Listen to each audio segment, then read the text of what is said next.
Good afternoon everybody, welcome back to the channel. Please remember to hit the bell at the end to subscribe, get an update every week on what we're doing on the farm.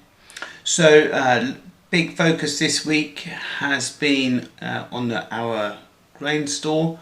I'm not proposing to do any footage from it. You know, we'll do it when there's a bit more movement, probably at a video at the end of this week. But one of the other things we've been focusing on is the preparation for our crop planning meeting, where we decide what crops we're going to grow with our agronomist for next year. I am going to include a quick clip about haymaking. We rent approximately 20 hectares to a local hay and straw grower, and it's a specialist crop of timothy grass. The plan was for it to be fed to elephants for local zoos, so something a little bit different. So I've got a little bit of footage of that, but main focus, crop planning meeting, so I'm about to run through some numbers with you.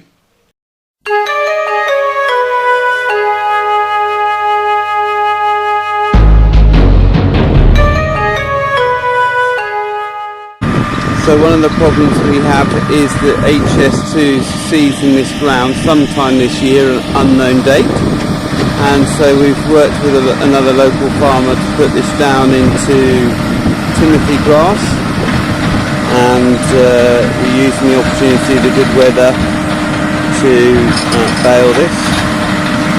My wife refers to it as elephant food. It will probably go to a local zoo, but just to prove the point, plenty of cranes around here. And the blue strings split the bale in half. I'm just trying to go back. Whereas the green strings go the full length of the bale. So by cutting the green strings, you can split the bale into two halves.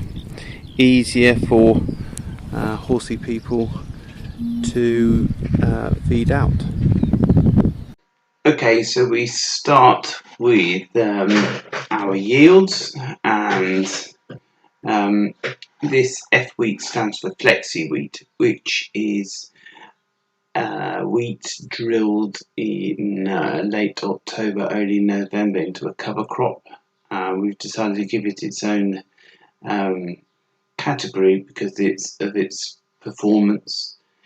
But in general, you can see from the graph, everything has gone down with the exception of spring barley, which we're really trying to specialise in, so it's good to see it holding its own a little bit. But last year's dry season has definitely had its effect.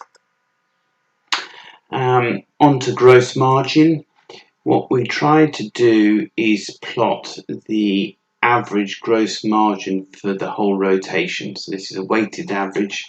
As you can see, it's been rock bottom for some time, and it's just going up a little bit, purely probably because of the weakness of the pound, but good to see. Our best performing crop this year was definitely the flexi wheat, followed by winter wheat, and then oilseed rape. So this is a simple gross margin. This is a net margin graph which reflects the fact that we know how much each of the machinery passes are, so we've cost those in. This big negative here is obviously why we no longer grow spring rape. What other? You can see that we've had quite a strong performance. This red line is the farm overheads. So if we have a green line, for the average is above the 340, which is additional overheads on top, then we've made a small profit. But as you can see, for some time we've been trading below profit, so it's good to see a return to financial performance. One of the other things we do in our crop meeting is to run through each one of our winter straw crop fields and rate them for blackgrass. We then do a weighted average to work out if we're improving or losing the battle against blackgrass in order to try and measure the actions we're taking. It's one of the things that BASF recommend in their battle bus. But one thing we've noticed is that depending on which block is up in the rotation, that can have a dramatic effect on the score. But I'll run through the numbers with you. I won't tell you the results quite yet. Here we have the different names of the fields with their areas, and then each year we give them a score, and that's times by the area to give a weighted average. And at the bottom of this you can see the weighted average scores. So over the years, in 2016 we got to nearly a 6 out of 10, so 10 being a very high score, and we're only rating winter straw crops, those are the only ones. Then it started to fall, but noticeably we're back up this year, and I have heard on Twitter and other social media commenting that there seems to be a lot of blackgrass this year, and this kind of reflects the fact that we're back up, second highest score we've ever achieved, so room for improvement.